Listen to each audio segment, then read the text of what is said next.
देखो, ऐसी 5 मिस्टेक्स जो मैं दोबारा नहीं करना चाहूँगा। अगर मैं कल से फिर से बैंकिंग की प्रिपरेशन स्टार्ट करता हूँ, तो ये 5 मिस्टेक मैं खुद अवॉइड करूँगा, जो आपको भी करनी चाहिए।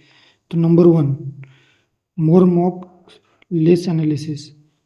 इससे क्या होता है कि आप मिस्टेक से सीख नहीं पाते। आप मॉक देते जाते हो, लेकिन आपको पता नहीं चलता कि आप मिस्टेक क्या कर रहे हो, आपसे गलतियाँ क्या हो रही है। ये मैंने भी किया था। मैंने सुबह मॉक दिया, फिर उसमें स्कोर कम आया, तो फिर फ्रस्ट्रेशन में दूसरी मॉक दे दी। दोपहर में फिर शाम में फिर से मॉक दे दी, सिर्फ इसलिए कि मॉक में स्कोर अच्छा है, लेकिन उससे फ़ायदा कुछ नहीं होता। आप मिस्टेक सेम रिपीट करते जाते हो, आपकी स्पीड कम होती है। अगर आप मॉक ज़्यादा दे रहे हो तो आपकी स्पीड अपने आप कम हो जाती है, आपका ब्रेन एग्जॉस्ट हो जाता है। आप बार बार वही क्वेश्चन सॉल्व नहीं कर सकते उतनी ही स्पीड से सेम डे में। इसलिए मोर मॉक्स लेस एनालिसिस एक बहुत ही बड़ी मिस्टेक है। Stuck on same level. अगर आपको भी लग रहा है ना कि मॉक में स्कोर नहीं बढ़ रहा, आपका सिलेबस तो लगभग हो गया है, फिर भी स्कोर क्यों नहीं बढ़ रहा, तो इसका कारण यही है कि आप मॉक ज़्यादा दे रहे हो, एनालिसिस कम कर रहे हो। आपको एनालिसिस बहुत अच्छे से करना चाहिए। इसका मैंने वीडियो बनाया है, मेरे चैनल पर आप वीडियो देखिए कि एनालिसिस कैसे करना है और मॉक को अटेम्प्ट कैसे करना है।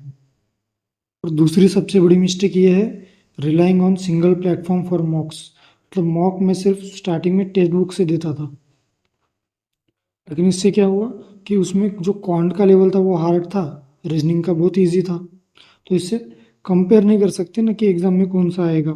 और मैं, मेरे जो दूसरे दोस्त हैं वो कई और से मॉक दे रहे हैं, उनका स्कोर अगर 50 आ रहा है 100 में से, और मेरा 40 आ रहा है, लेकिन मैं जो 40 का स्कोर कर रहा हूँ वो किसी हार्ड मॉक में कर रहा हूँ, तो मैं खुद का लेवल जान ही नहीं पाऊंगा। इसलिए आपको हमेशा दो मॉक देनी है, एक इजी फिर नॉर्मल लेवल की, और एक थोड़ा हार्ड लेवल की। मैंने जो यूज़ किया था वो एक गाइडली था और एक टेक्स्ट बुक।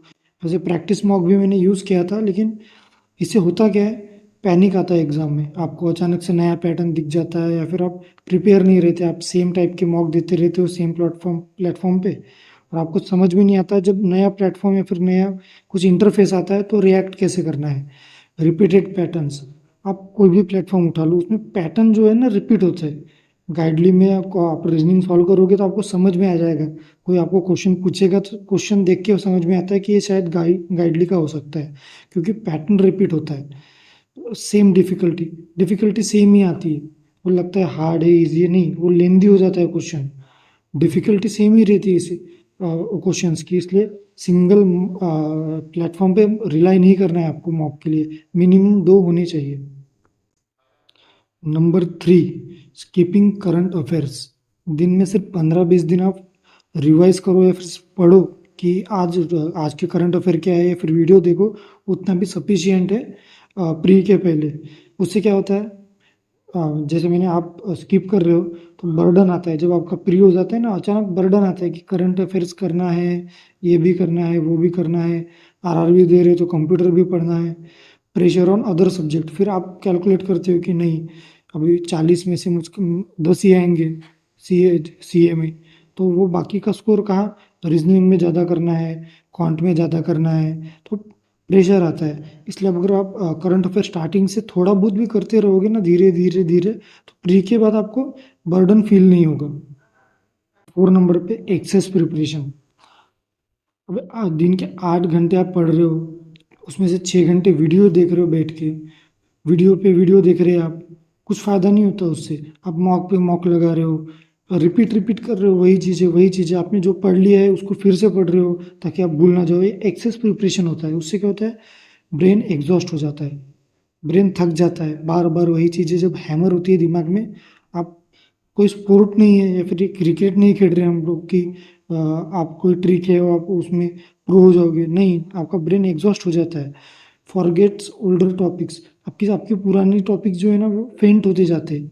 आप एक्सेस प्रिपरेशन कर रहे हो, रीजनिंग के पढ़ रहे हो, लेकिन जो आपके इजी जो टॉपिक है उसको भी बार बार पढ़ोगे, आप पुरानी चीज़ें भूलते जाओगे। हार्ट स्पीड, स्पीड इससे बिल्कुल कम हो जाती है, क्योंकि आपका प्रिपरेशन एक्सेस हो रहा है। आपको लग रहा है कि आपको बहुत आ रहा है, लेकिन जो बहुत आता है ना वो स्पीड को कम करता है आपका।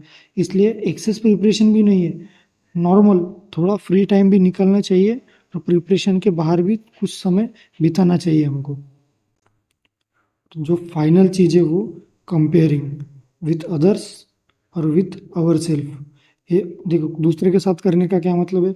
आपने मॉक दिया, आपको 100 में से 70 आ गए पीओ में, आपको लग रहा है ओ माय गॉड स्कोर बहुत अच्छा, लेकिन बाद में परसेंटाइल देखते हो, परसेंटाइल है 70 टू 80 के बीच में। फिर आपको लगेगा नहीं नहीं नहीं, बाकी लोगों ने अच्छा स्कोर किया है। स्कोर पे मत जाओ। मॉक में 100 में से 100 लेते हैं प्री में, पीओ के इसमें। रियल एग्जाम में 100 में से 100 वाला मुझे आज तक मिला नहीं। इतने सिलेक्शन लिया हूँ मैं, दो तीन तीन बैंक में जॉब कर चुका हूँ, कितने तो भी एग्जाम निकाले मैंने, लेकिन अब तक मुझको कोई मिला ही नहीं जिसने प्री में 100 में से 100 लिया है। ये मॉक में ले लेते, कैसे लेते क्या लेते हमको नहीं पता। आप एग्जाम की डिफिकल्टी देखो, आपने कैसे सॉल्व किया वो देखो, आपका स्कोर सफिशियंट है, आप खुश रहो उतने में। ज़्यादा भी खुश मत रहिए, मतलब परसेंटाइल भी मैटर करता है, लेकिन कंपेयर करने से खुद को कम आग के कोई फायदा नहीं होगा आपका। और खुद से कंपेयर मत करो, पिछले मॉक में 40 लिए थे इसमें 35 आ गए, पिछले मॉक में 70 थे इसमें 50 आ गए। नहीं, मॉक का लेवल भी तो चेंज हो गया, आपका मूड चेंज हो गया। आपने अगर एक्सेस मॉक दिया तो फिर ब्रेन एग्जॉस्ट भी तो हो गया। आपका लेवल जो हाईएस्ट वाला है ना, वो आपकी कैपेसिटी है। और आपका बाकी जो स्कोर कम होता है वो इन्वायरमेंट की वजह से होता है, कि किस हालत में आप मॉक दे रहे हो या फिर कैसे प्रिपरेशन कर रहे हो। इसलिए खुद से कंपेयर मत करो। तो ये 5 मिस्टेक्स आपको नहीं करनी है। और मॉक को एनालाइज कैसे करना है, इसके लिए आप मेरा ये वीडियो ज़रूर देखिए।